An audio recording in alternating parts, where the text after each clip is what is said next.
Hi everyone, welcome to the channel. Today we're diving into the Tamron 24mm f2.8 lens. So if you're someone who is into photography, video stuff, or just an overall content creator and you don't want to break the budget, this is a great lens. This is a great resource for you to use. It's very cheap. I believe the retail was like $100. Let me double check. So yeah, I mean, from what I'm seeing online, it retails about $200, $199 plus taxes and stuff. So about $200 is some change. But honestly, like, I'm thinking about getting this for myself because right now I have the Sony 16 to 35mm, which is great. I love this lens. I just hate when it comes to like vlogging and recording myself, how heavy it is. Whereas this on a camera is just so much lighter. It's so much better. The 24mm is good for most things, you know, street photography, landscapes, as well as like portraits. However, that's not what I was using it for. I really just used it a lot for the video stuff, as well as a few photos that I was able to capture when I took it out to Newport and a few other places around here in California, as well as my New York trip. So I will kind of showcase some of those B-rolls and what that looks like as well. Just kind of give you a reference point of what I was shooting with and how it looked like with this 24mm lens. So I saw the lenses out. So this is me shooting currently with the 24mm from Tamron, and I'll probably continue the video with this just because, again, I prefer this and it's so much lighter. But this is what it looks like with my 16 to 35 G Master lens on my Sony. Obviously, you can tell the difference in length, like how much bigger it is. That's what she said. But needless to say, like, this is cool, but it's not practical. Where having this lens on is practical. It is, again, super small. As I showed you earlier in the video, it's just night and day difference from like even just the weight. Like when you put this in your backpack, you don't even really notice it. So the size and weight of this lens as well is going to be 215 grams, which is crazy. Again, super light. You barely feel it at all when you put it in your backpack or carrying it around.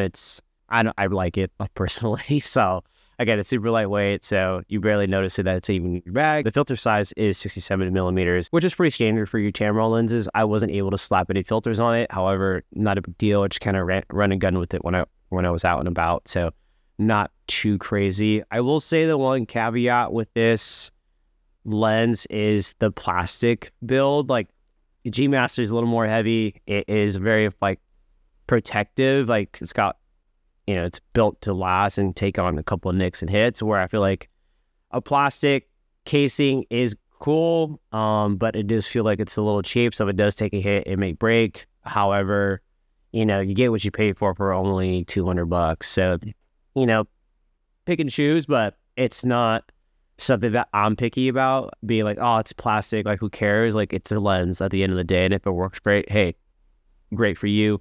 And he also didn't break the bank. So that would be my only caveat with this lens. It is plastic. Sharpness overall is great. As you can see, I'm still shooting on it now, and it's very sharp.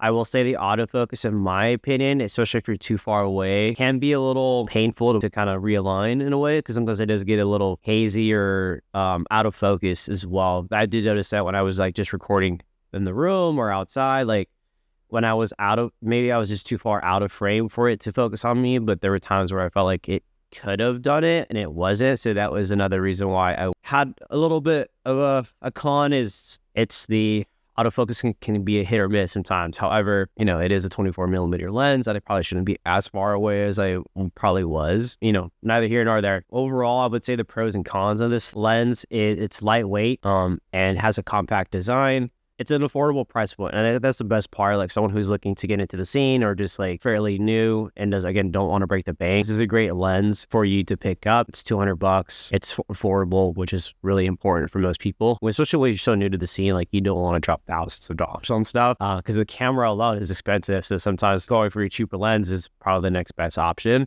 This is a great lens. Again, I like it. I love it. I personally think about buying it myself after my loan with Tamron because it's so like small, and I just like how it works. So personally, that's just me. Again, some of the cons is the autofocus, and also too, the motor in the lens can be a little noisy, where it kind of may mess with your audio a little bit, but that's being really nitpicky. Again, the autofocus can sometimes not be as great as I want it to be, where I'm out of focus and certain things, like I can't get too close, I can't get too far away. You got to find that right spot. Again, just got to be able to like work with it. But overall, I've enjoyed my experience with this lens for the 30 plus days I've had it. However, there also is no image stabilization, which is a bummer. But again, you're getting a cheap lens, so you can't really expect it to come with it. as well. So that's something that you should know going into this. It's not a stabilized lens. You got to be very yourself, like shooting and stabilizing things like this, like very smooth within the process, or even on a tripod or a gimbal, then it would be a little better. However, you can't really run and gun with this lens per se.